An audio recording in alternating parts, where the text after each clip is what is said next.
दोस्तों, यदि हमारे शरीर को स्वस्थ रहना है तो हमें अपने वात, पित्त और कफ को बैलेंस में रखना होगा, क्योंकि वात, पित्त और कफ हमारे शरीर की नेचर तय करते हैं। ये हमारे शरीर को स्पीड देते हैं। और यदि मैं आयुर्वेद की बात करूं तो आयुर्वेद के अनुसार हमारे शरीर में हर बीमारी के पीछे वात, पित्त और कफ के इम्बैलेंस होना कारण होता है। यदि मैं अकेले वात से बात करूं तो वात से हमारे शरीर में 80 रोग होते हैं, और पित्त की बात करूं तो पित्त के 46 से लेकर 50 तक रोग होते हैं पित्त के।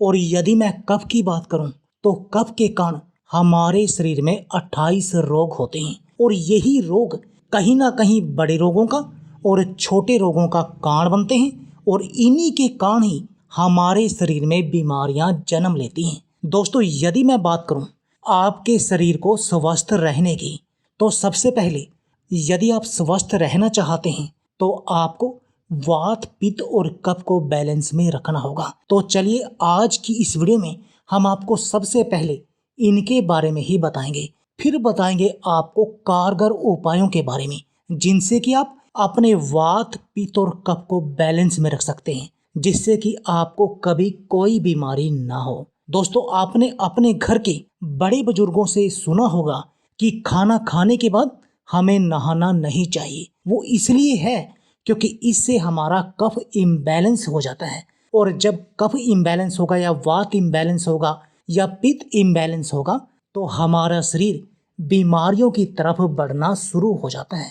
यदि मैं बात करूं कि आपको पता कैसे चले कि आपके शरीर में वात की कोई बीमारी है, तो दोस्तों, वात यानी कि वायु, वात रोग होने के कारण हमारे शरीर में वायु बढ़ जाती है और जैसे गैस बढ़ती है, जिसके कारण हमारे शरीर में बहुत अधिक बीमारियां हो जाती हैं। दोस्तों, वैसे तो गैस का दर्द हमारे सिर्फ पेट में ही नहीं होता, बल्कि शरीर में कहीं भी गैस का दर्द हो सकता है। इससे आपके शरीर में दर्द होता रहता है, जिसको आप कभी मसल्स पेन बोलते हैं। दोस्तों, इससे आपके शरीर में बेचैनी रहती है वात बढ़ने के कारण। इससे आपको नींद अच्छी नहीं आती। इससे आपके शरीर के अंग सुन्न होने लग जाते हैं। इससे आपकी अंगों में रूखापन होता है। कभी कभी आपको लगता है ना जैसे सुई चुभी हो, वो भी वात के कारण ही होता है। इससे आपकी हड्डियों में ढीलापन हो जाता है। इससे हड्डियों का खिसकना शुरू हो जाता है।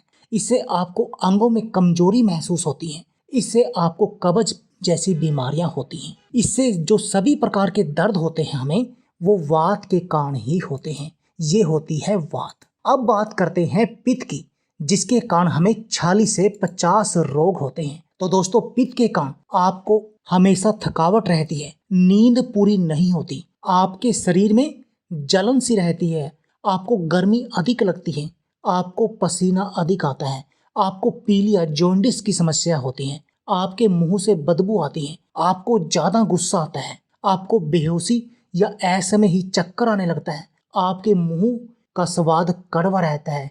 यदि आपको ये लक्षण दिखाई दे तो आप समझ लीजिए कि आपका पित्त दोष बढ़ा हुआ है। दोस्तों, यदि मैं कफ की बात करूं तो कफ में क्या होता है, इनका उल्टा होता है। कफ जैसे सर्दी जुकाम जैसी बीमारियां, पर ये इसमें सिर्फ सर्दी जुकाम ही नहीं होता, बल्कि इसमें आपको पूरा दिन सुस्ती और आलस आया रहता है, आपको नींद भी अधिक आती है। इससे आपका मोटापा बढ़ता है कफ के कारण। इससे सांस से जुड़ी बीमारियां बढ़ती हैं, खांसी जैसी बीमारियां। आंखों और नाक से गंदगी अधिक निकलती है।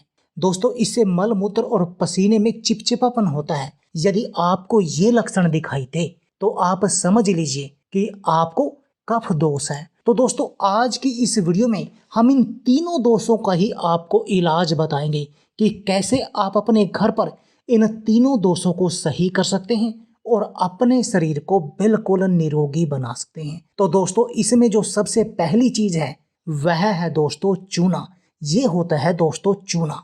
आपने इसका सेवन करना है। यदि आप इसका सेवन करेंगे तो आपका वात दोष बिल्कुल सही हो जाएगा। दोस्तों, ये जो चूना होता है ये प्योर कैल्शियम है। ये आपके शरीर की कैल्शियम की कमी को दूर करता है, और जो लोग कैल्शियम की कमी को दूर करने के लिए सप्लीमेंट का सहारा लेते हैं तो उनको सप्लीमेंट की जगह इस चूने का प्रयोग करना चाहिए। क्योंकि ये चूना उनकी उन सभी कमी को दूर करता है। और इस चूने से इसके अलावा भी बहुत सारे फायदे हैं। ये आपके वात दोषों को दूर करता है। दोस्तों ये आपकी हड्डियों और दांतों के लिए बेहद अधिक फायदेमंद है, क्योंकि हमारी हड्डियां और दांत 90% उनका जो सिस्टम होता है वो कैल्शियम से चलता है। कैल्शियम से ही उनको मजबूती मिलती है। ये आपके चूना आपके दिमाग को तेज करता है, शरीर में दर्द को दूर करता है। दोस्तों इससे अगर आप बच्चों को खिलाते हैं तो बच्चों की लंबाई तेजी से बढ़ती है। ये दिल की बीमारियों को दूर करता है, आपके शरीर की इम्यूनिटी को बढ़ाता है। और यदि मैं बात करूं कि आपको चूना कितना खाना चाहिए, तो आपको सिर्फ गेहूं के दाने के बराबर ही चूने का सेवन करना चाहिए। आप चूने को पानी में मिलाकर खा सकते हैं, दही में मिलाकर खा सकते हैं, अनार के जूस के साथ इसका सेवन कर सकते हैं, गन्ने के रस के साथ इसका सेवन कर सकते हैं। यदि आपको कुछ भी ना मिले तो आप पानी में मिलाकर इसका सेवन कर लीजिए। और आप इसको दिन में किसी भी समय इस चूने का सेवन कर सकते हैं। दोस्तों इससे आपको बहुत अधिक फायदे मिलेंगे। और जो प्रेग्नेंट लेडी है उनको तो इसका सेवन जरूर करना चाहिए, क्योंकि चूने का सेवन करने से उनकी नॉर्मल डिलीवरी होगी और उनका जो बच्चा होगा ना वो भी जीनियस पैदा होगा। यदि आपको स्पर्म काउंट की समस्या है तब भी आपको चूने का सेवन करना चाहिए, क्योंकि इससे आपका स्पर्म काउंट बढ़ेगा और वो अच्छा भी होगा। तो दोस्तों चूना आपके सभी तरह के वात दोषों का इलाज करता है। अब दूसरी बात आती है, दूसरी चीज है दोस्तों दालचीनी।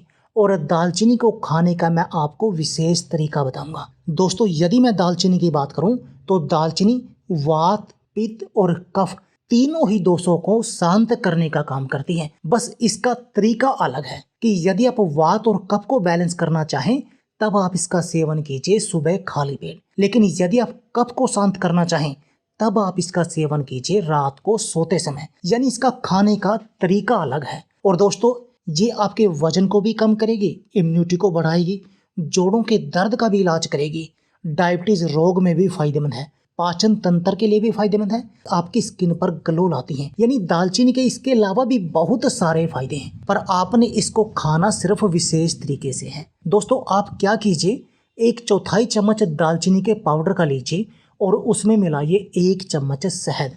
आप उसको हथेली पर रखकर सेवन कर सकते हैं। उसको अच्छी तरह से मिक्स कर जीभ की सहायता से चाट लीजिए, या आप किसी कटोरी में भी ऐसा कर सकते हैं। ये हो गया दालचीनी के सेवन का बेस्ट तरीका। दालचीनी का पानी भी बना सकते हैं। आप दालचीनी के एक स्टिक को 1 गिलास पानी में उबालिए और जब वह पानी उबल जाए आप उसका सेवन कीजिए शहद के साथ मिलाकर। इससे आपको टेस्ट भी आएगा और दालचीनी के पूरे फायदे भी मिलेंगे।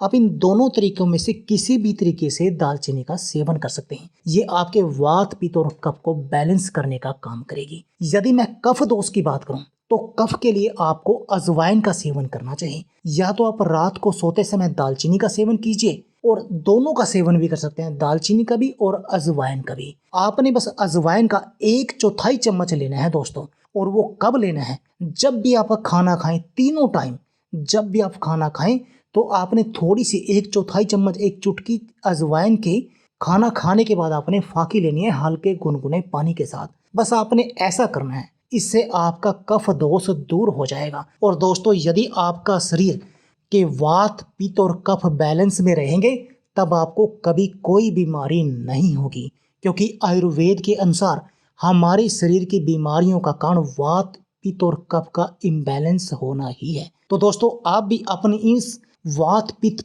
और कफ की समस्या को दूर कीजिए और अपने शरीर को बिल्कुल निरोगी बना दीजिए। तो दोस्तों यदि आपको हमारी वीडियो अच्छी लगे तो प्लीज़ लाइक और शेयर जरूर कीजिए। इसके साथ में आप हमारे चैनल को भी सब्सक्राइब कीजिए और सब्सक्राइबर बटन के साथ जो बेल का आइकॉन है उसको भी दबा दीजिए, ताकि आपको हमारी सभी आने वाली वीडियो की नोटिफिकेशन आती रहे। धन्यवाद दोस्तों।